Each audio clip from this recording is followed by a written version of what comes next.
Check, check, check. 1, 2.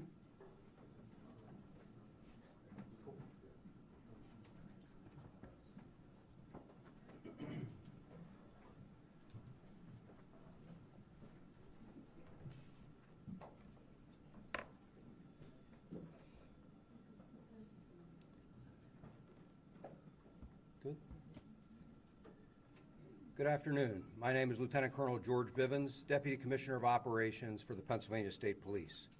Joining me today is District Attorney Deb Ryan, Chief County Detective David Sassa, Rob Clark from the U.S. Marshal's Office, Chester County Commissioner and Prison Board President Josh Maxwell, and Acting Chester County Prison Warden Howard Holland. As you know, on the morning of Thursday, August 31st, inmate Danilo Cavalcante escaped from the Chester County Prison. In a few minutes, I'll provide an update on where we stand with the status of the manhunt for Cavalcante. But first, I know you all and the public have had a number of questions about the actual escape made by Cavalcante. I'm going to turn this over to Acting Warden Holland to talk about that. I'd ask that following his remarks, you hold any questions until the end of our briefing, and we will be happy to take questions at that time. Thank you, sir. I just want to ensure that we know the gravity of the situation and how it's impacted our community negatively. Moreover, to the victims of this individual, I want to make sure that they know that we are consistently and consciously thinking of what they're going through and give out the fact that they continually are on our thoughts and prayers to make sure we bring Mr. Cavalcante to justice.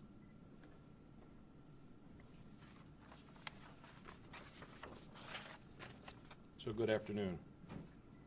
I am Howard Holland, the Acting Warden of the Chester County Prison. I'm here today to provide preliminary details of the escape of Danilo Cavalcante. Let me begin by addressing the escape of Igor Bolt, which the media has been reporting on. Igor Bolt, which escaped on May 19th of this year.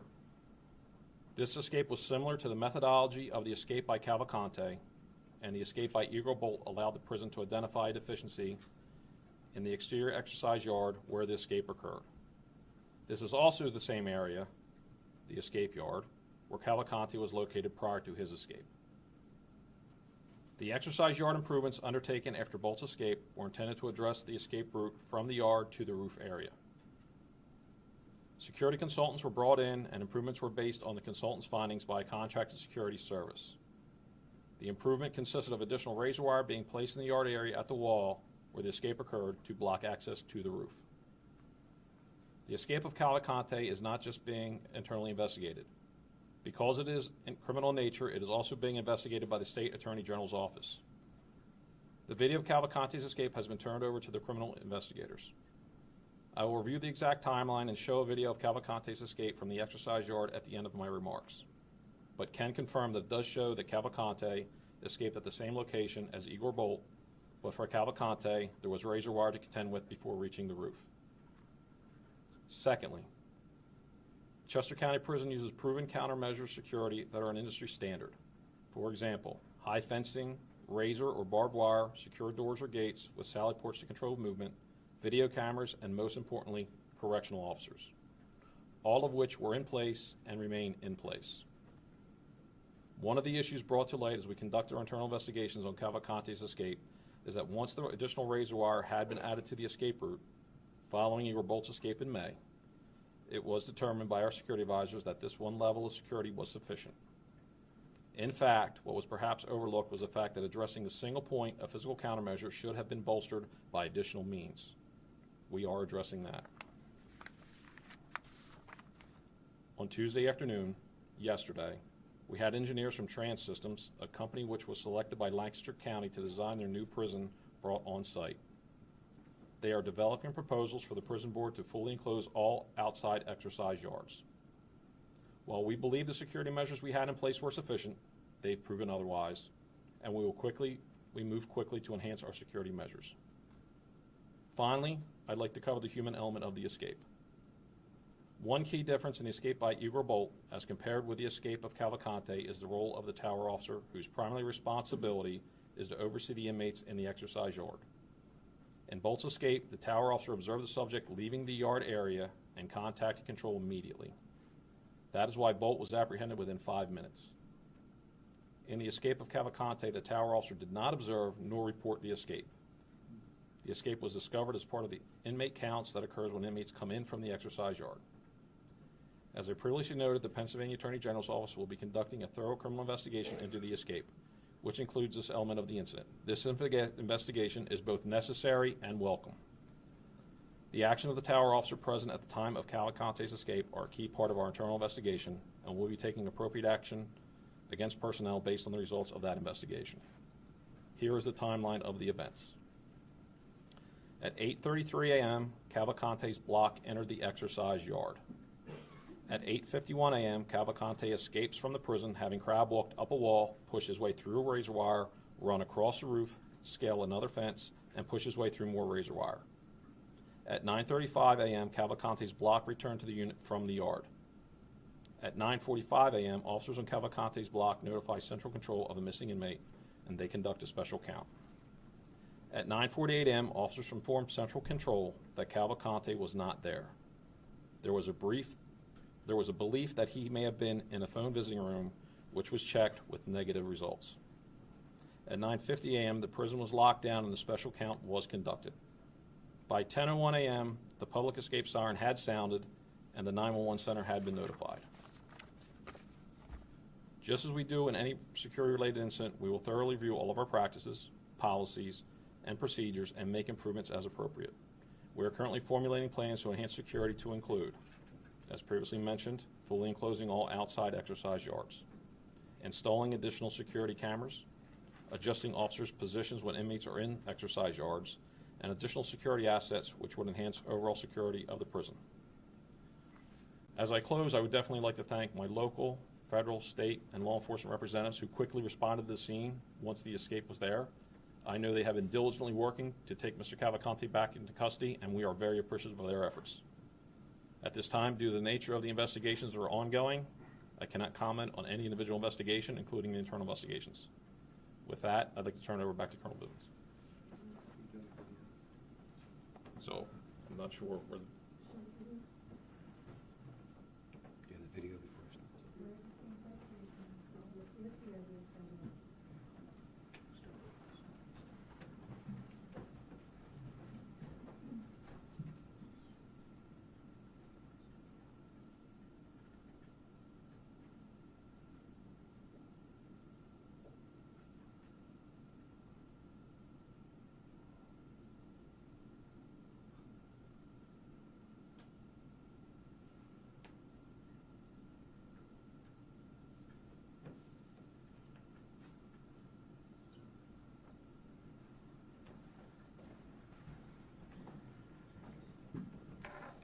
Thank you, Warden Holland. I'll go on with my update, and again, we'll come back to questions momentarily. Last evening, we had another sighting of Cavalcante by a resident in the area of Chandler Road, Pennsbury Township. Teams searched the area for hours, but were unable to locate him. An issue we did experience during that search illustrates some of the challenges our people are dealing with. In spite of precautions, one of our tactical search dogs suffered heat-related and emergency and remains hospitalized today. We are hopeful that he will eventually make a full recovery. As a result of that reported sighting, residents likely observed a significant increase in police activity. We did have a reverse 911 message sent out during the incident in an effort to inform residents of the issue. Additionally, as a result of that activity, we slightly expanded the eastern edge of our perimeter to include Creek Road. The district attorney and I have continued a regular dialogue with school districts in the area, updating them with changes in our operations that might impact schools. As this operation unfolded late last night, the Unionville, Chadds Ford, and Kennett Consolidated School Districts made a decision to close schools. We continue to use hundreds of state, local, and federal law enforcement officers, canines, aviation assets, and various types of technology in an effort to keep the community safe and to bring this to as swift of a conclusion as possible. Excuse me. We continue to increase the number of personnel assigned as conditions dictate. Residents can expect to continue to see large numbers of law enforcement officers in their communities and traveling to and from assigned locations. We continue to ask for the public's help by familiarizing themselves with the photograph and description of Cavalcante, to check security cameras they have, and to call us immediately if they believe they may have seen Cavalcante. Again, we ask residents to please secure homes, outbuildings, and vehicles. Cavalcante has clearly already obtained some clothing and unknown other supplies, and we want to minimize any opportunity to obtain anything more. It is important that we keep pressure on him as we continue the hunt. I am also announcing that Pennsylvania Crime Stoppers has offered up to a $10,000 reward for information leading to the capture of Cavalcante. This brings the reward total to $20,000. Anyone with information is asked to call our tip line at 717-562-2987, 717-562-2987. Lastly, I want to recognize and thank the community for all of their support through this trying time in their lives. I and all of us working this manhunt understand the tremendous stress this puts on families and even businesses. In spite of that stress, and unsolicited, we have had individuals, businesses, scouting, church, and other organizations show up at our command post with cases of water, food, and well wishes for all of our people. They are very kind, and I can't thank them enough for their support. And now we will be happy to take any questions that you may have. Lieutenant Colonel, do you think he has more ability to hide from you than you thought he did when this thing started, since it's 7 days now? No, I don't think he has any more ability than we initially gave him credit for. I think that it's a very challenging area. I think we've had a number of these types of searches in the past. Some take hours, some take days, some take weeks, and some take months. We're committed to the search, and we will find him. We will bring him back and into the criminal justice system. The DA or the acting warden, you guys had access to this video. You saw this. Why did it take so long to alert the public of how he escaped? You said it's for the warden? DA or the acting warden? Well, I can address that. That matter was referred to the Attorney General's office immediately. We are engaged in a thorough investigation. As I've stated before, our main focus is bringing this man to custody. We were putting all of our efforts to try to locate him. There was a simultaneous investigation into the prison escape, and today was the day that we believed we needed to bring in the acting warden to address the public about how he escaped. What you do ahead of time, you still didn't want to release that information to the public. Is the Attorney General's investigation supplanting the Chester County District Detective's investigation? That's correct. How is it possible that this person was able to take the same escape route as someone just months previous, and really nothing was done to prevent that? Obviously, someone didn't do their job in instituting those measures. So as I said earlier, according to the document, we did have a consulting firm come out, identify how that individual escaped, and we thought we took appropriate measures to prevent that with the razor wire. Again, the one thing we didn't take into account was a failure on the human element side. We only focused on the physical infrastructure and not necessarily the human element. So was there nobody in the tower?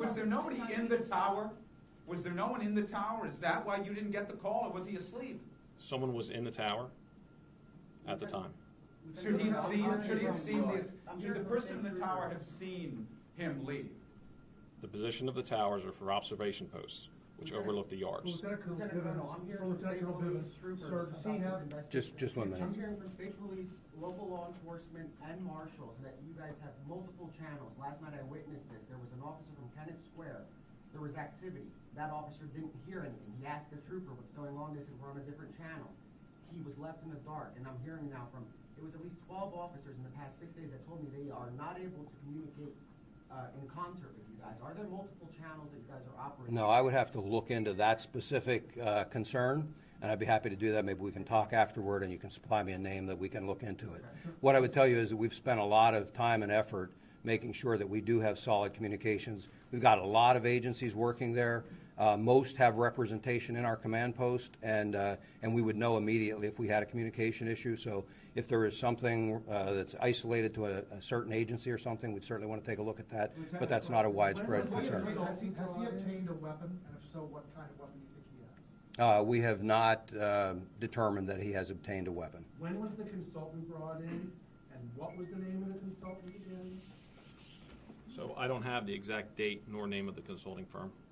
Why? I can get that for you.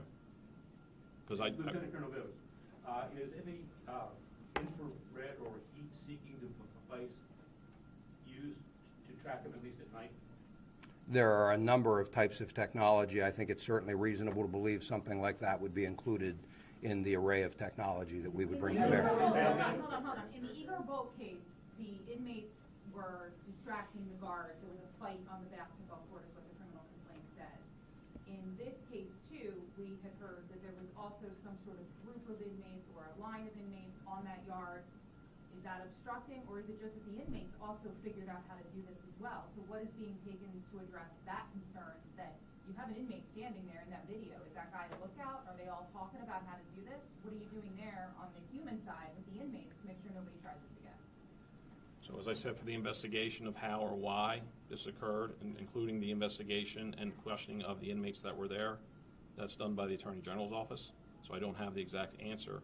Moreover, as we develop information into this, we are certainly going to look at what the actions of that tower officer were, why he did observe what was occurring in that yard.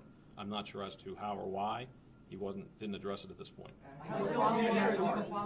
Why not share that video early on if you knew how he escaped? That's the question that everyone had. Again, as part of the investigation. Certainly, I'm sorry.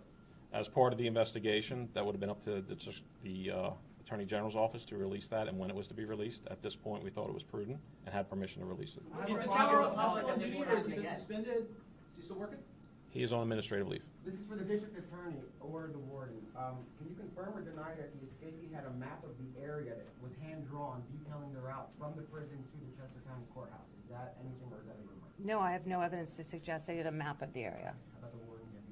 I did not. This individual was listed as an escape risk. This was known that he was looking to do something like this prior. Why was he, and also, he's here on a murder charge, he's being held here waiting to be sent to state prison. He knows he's wanted in Brazil.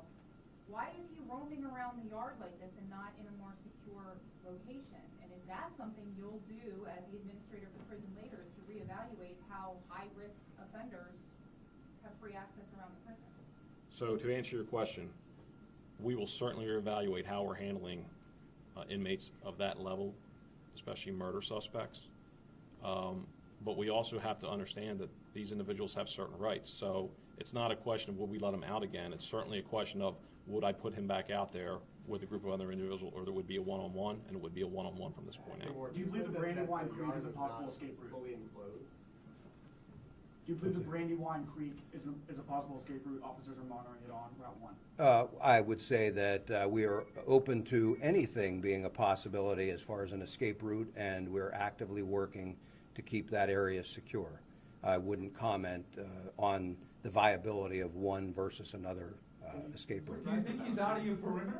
I do not. He's flipped your perimeter? I do not. What makes you believe that? Everything that I'm able to see, the various sightings that we've had, other aspects of this investigation lead me to believe that he is still there in that area. Sure. So on the northern end, Route 921, on the east. 921 or 926? I'm sorry, 926. On the eastern side, 100 or Creek Road. On the southern side, Hillendale. And on the western side, 52. How big is this compared to what your perimeter was in days past? What's the square mileage of Offhand, I don't know what the square mileage is. It is slightly larger than the perimeter that we had in the past. Quite frankly, it was enlarged for two reasons. One, because of one of the sightings, and two, because we are also very cognizant of inconveniencing the public. Quite frankly, we probably could have kept that southern perimeter a little further north, but we probably would have interfered with traffic on Route 1 and would have caused even more headaches for local residents and those passing through as well. And so we took the option that we believe is equally secure and yet doesn't inconvenience residents nearly as much. Alicante was in custody since 2021. He would have been in jail at the same time as Igor Bolt. Is there any indication that the two of them had any contact? We have no information at this time connecting that. But again, that is not up for me to determine. It's up for the Attorney General's Office and the investigation. Would you have chosen to share this information today had the similarities between Igor Bolt's release not been made public? I'm sorry, one more time? Would you have chosen to share the details of Cavalcante's escape and the similarities to Igor's had the information not come to light yesterday? So I don't really think it's a decision of me releasing. I think it was appropriate with the coordination of the Attorney General's Office to release it when they deemed appropriate. So that's why we're here. Lieutenant Colonel, is lethal force authorized only in the perimeter, or is it authorized statewide in the next state, if he does not surrender clearly to? I have no authority in the next state. I have authority in Pennsylvania with the Pennsylvania State Police. Is it statewide, the lethal force, if he's seen anywhere in the state, or is it around? No, the directive pertains to this particular search. And the backpack, or the sighting today that was reported, I believe, by approximately 9, where he might have been getting into a dark green car, did that come to any fruition, or is that? I'm sorry, I missed the first part of your question. There was a dispatch this morning that said that an individual with a backpack matching the description of the escapee got into a dark green car. No, that was not related to this. Warden Holland, is the photo of Mr. Cavalcante that we see here, was that taken just before the escape? I believe it was, yes, sir. Are you getting a lot of sightings throughout the region outside the perimeter, other parts of Chester County, other counties where people are thinking that they're seeing him? And what kind of stress does that put on your resources? We are not getting a lot of sightings outside of the perimeter. In fact, very few. They are being fully investigated. Nothing has led me to believe that any of them were actually him. And we have the ability to do this operation and follow up outside of the area as well. Any idea where he thinks he might be trying to get to? I do have some ideas of where he thinks he might be trying to get to, but I'm not prepared to discuss that. You said last week that he's trying to head south. In the area? You said last week you think he's trying to head south, maybe to Mexico or Brazil. Do you still believe that? I believe he's trying to head south. In terms of his final destination, again, I'm not prepared to discuss Are that. family members cooperating, or has it been determined that they may have aided? We're not going to discuss any parts of the investigation involving the family. Just wanted to ask about if you could take it back to the escape. Could you give an approximate width from one wall to the next? So I would say approximately maybe 5 feet, maybe less. Acting Warden, you said you're looking to fully enclose the yard. Yes, sir. What does that mean? Does that mean that there's not a fence around it already? Can you explain? So the yards are block wall with an exterior fence with an open top. Along that line are razor wires so someone physically can't climb the fence. Moreover, there's smaller mesh fence on the second half, so the fence is probably 10 to 15 feet high. What the proposal is actually to cap that whole thing in, basically like as a cage, so no one can physically climb out. All the way from the fence to the building? All the way, and all 8 yards that we have. Are you reviewing any other video that shows him practicing this? I mean, did he just boldly do this on a whim, figuring out that he could go up this wall? So we have no supportive evidence as far as video that shows him trying to do this, no other inference of him attempting it from any other inmate. Lieutenant, which yard is this? Is this yard A, yard B, yard C? You said 8 yards. So this is C yard. You talked about the control tower and there being a guard in there that did not observe the escape. Is there any corrections officer that is physically present with the inmates when they're in that recreation area? And if not, why not? So there is physically no correctional officer in with the inmates. For the observation tower, it's to observe the inmates, one, obviously, for any type of injury, any type of fight that's gone away, and any escape attempt. Why wouldn't there be someone just outside there, if not inside? So typically, the other thing we have is a video monitor in that area. So we don't put 2 staff in there. As part of the upgraded system that we're putting in, we are putting additional personnel, not only in the tower, but on the ground to observe anybody in the yard. Assistant Warden, was nobody monitoring this camera that you showed us that had the video of him crab walking up? So we have approximately 160 cameras at any one time that's monitored all over the facility, also inside to control door movements to see who's coming and going.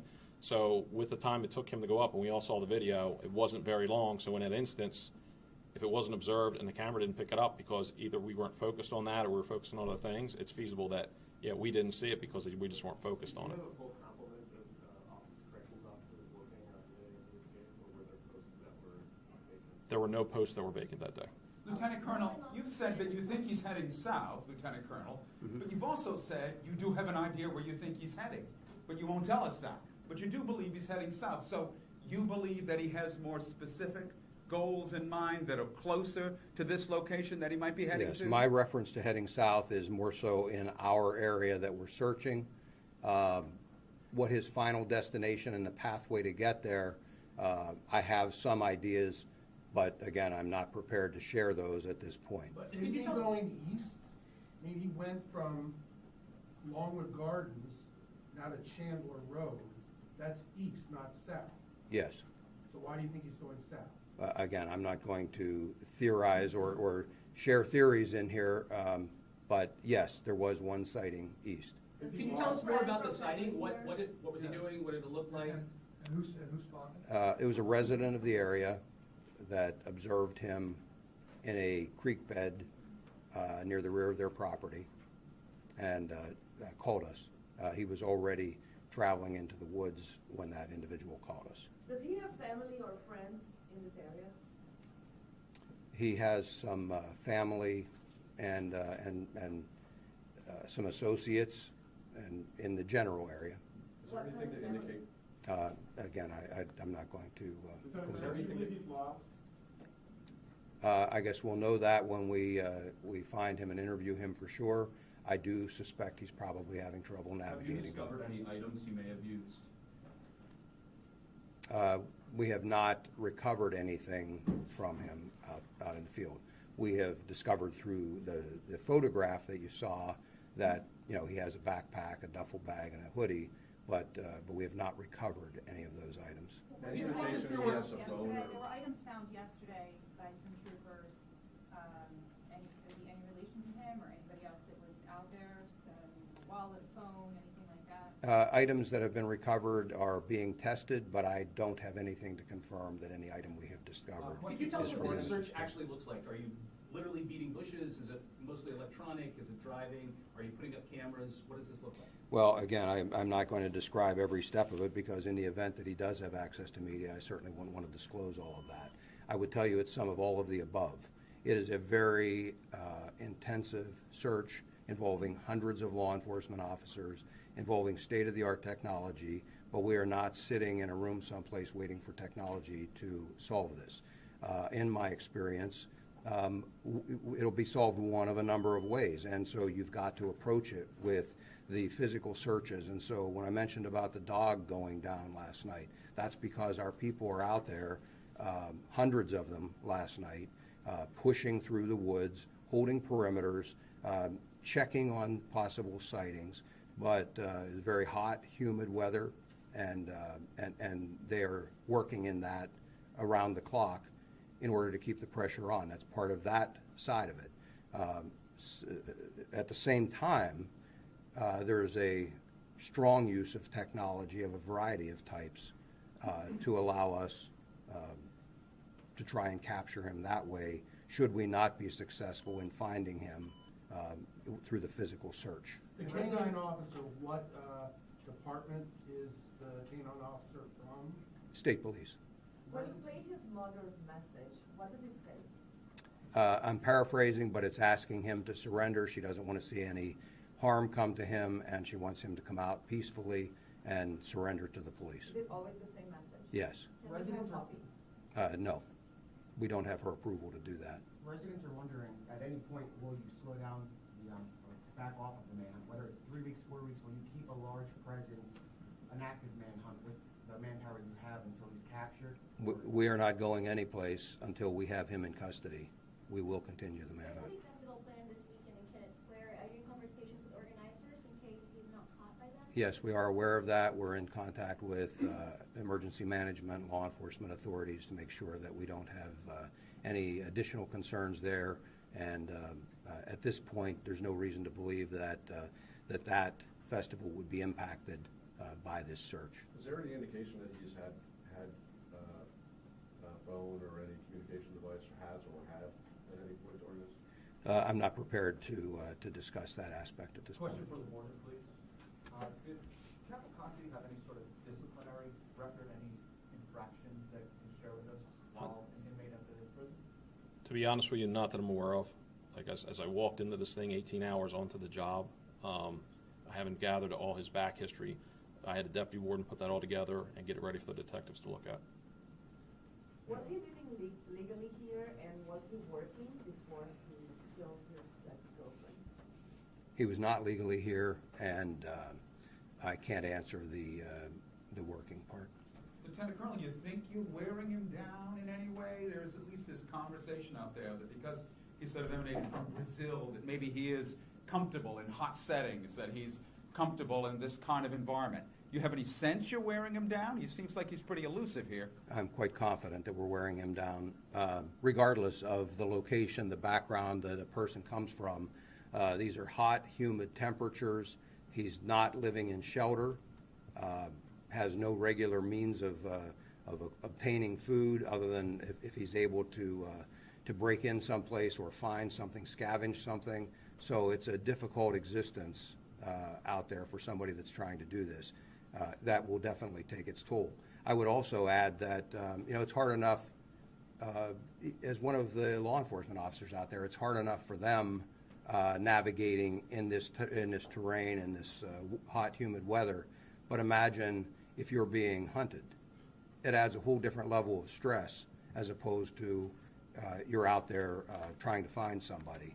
That level of stress has to be wearing on him. Have you searched local railroads, railroad tracks, trains passing through? There's some video that indicates you have been Yes. doing that. If so, what has that yielded? Anything? It has not, but what we are attempting to do again is keep that secure perimeter and ensure that he does not have an opportunity to escape on a train. Given the condition of the canine, does he face charges in connection to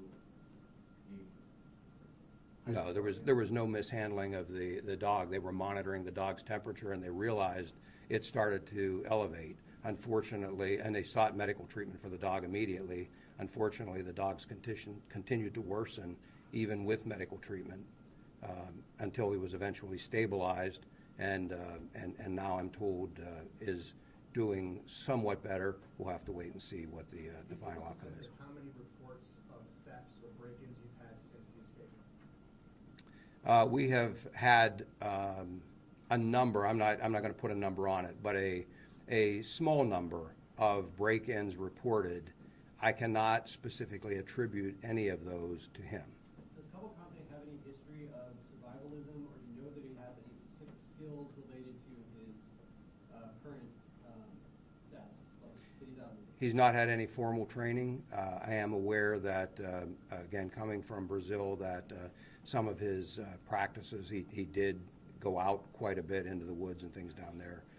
So has some experience navigating and lasting in the woods, but not any serious formal training or anything. I'm wrong, but it sounds like since the escape, there's been several sightings. Out of all the hundreds of officers that you have out there looking for him now, he's only been spotted by a law enforcement officer one time. The one time he was seen and the officer gave chase. Is that accurate? I would have to go back and review it. That's probably accurate. Off the top of my head, I'm not. I'd have to look at each one of the sightings, but I believe that's probably accurate. Apologies if this was asked already, but is there any indication he's receiving help from anyone? Again, as part of the investigation, we're not going to disclose that, but that is something that we are constantly looking at. Even if he hadn't received it to this point, there's always a concern that he will start to receive it, and so that's something we're constantly looking I know at. you said the search perimeter in terms of roads. I'm just not familiar with the township lines. Do we think that that's East Bradford or East Brandywine there? Is that all encompassed in that township area, or is it all Crownson Township district? No, it's moved over into, is that Pennsbury? Yeah. Pennsbury? Yes. Has a decision been made or advised schools about tomorrow and Friday yet? We will be having a discussion with the superintendents, I'm sure, at some point yet today. That has not occurred. What I would tell you is that those discussions are intended to give the superintendents as much information as possible so that they can make an informed decision. At some point, that information also changes, as it did last night, and that necessitated another call. So, we'll provide them an update, and then we will give them anything else that may develop. Question for the warden. When somebody's sentenced to life in prison, are they treated differently than other people in the facility? Once you've taken everything you can from them, are you more on alert for that person? So I can tell you that they have the same rights as everybody else, but given this complication what happened, we are certainly going to revisit how we're handling that in the future, as far as one-on-one in the yard versus going out with a bunch of different individuals.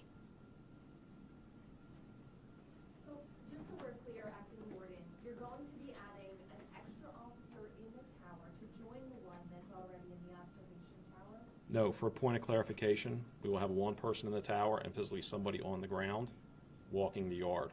Any additional people who are to monitor those video feeds? So we haven't at this time established who is going to monitor inside specifically video feeds from the yard, but I can tell you we are certainly taking that and revisiting and completely how we're handling all that video visualization to make sure that we're not missing things. As Deanna mentioned, there was a little bit of commotion that you could see in that video with one of the gentlemen who was shirtless running away from where Cavalcanti was climbing up. Do you think that there was a distraction in place at that time to possibly throw off the officer that was in the observation tower? So I can't comment as to what people were doing or why. I can tell you at that time for recreational activity, there was a basketball net in that area, and there was an active basketball game going on, so I'm going to assume at this point that he was involved in that game. At the time of the escape, how many people were watching the monitors? And how many monitors are there? For security reasons, I'm not going to develop how many monitors we have and how many people we have viewing it. Does Cavalcanti speak both English and Spanish? Or Portuguese? Portuguese and some Spanish, very little English. Very little English. The next follow-up question is, what percentage of inmates at Chester County Prison speak only Portuguese or Spanish? Or I don't have the breakdown of demographics as far as who speaks what language, and because we don't sector them off based on their language or what languages they speak. Is there a policy on cell phone use when guards are on duty? Are they allowed to have them out? Are they allowed to? There are no cell phones allowed inside the prison area at all. And as far as we were talking about that dome structure that you guys are planning on, when can we see that actually in place? So yesterday, we actually met with the contractors. It has been going to be forwarded to the commissioners for their review for possible acquisition and installation. Was it not obvious that that should have been something in place before? So I really don't want to get into what should have happened prior to without me actually being in charge of that facility. So I can't really question as to why it was or wasn't there. Had it come up in security assessments previous? I'm not sure if that's true or not. All right, I want to thank you all, and again, we appreciate your help in getting this message out, keeping this front and center with the public. We need their support, and we appreciate your role in bringing that support. Thank you. Video one more time. Can you guys play the video without the lights on the screen?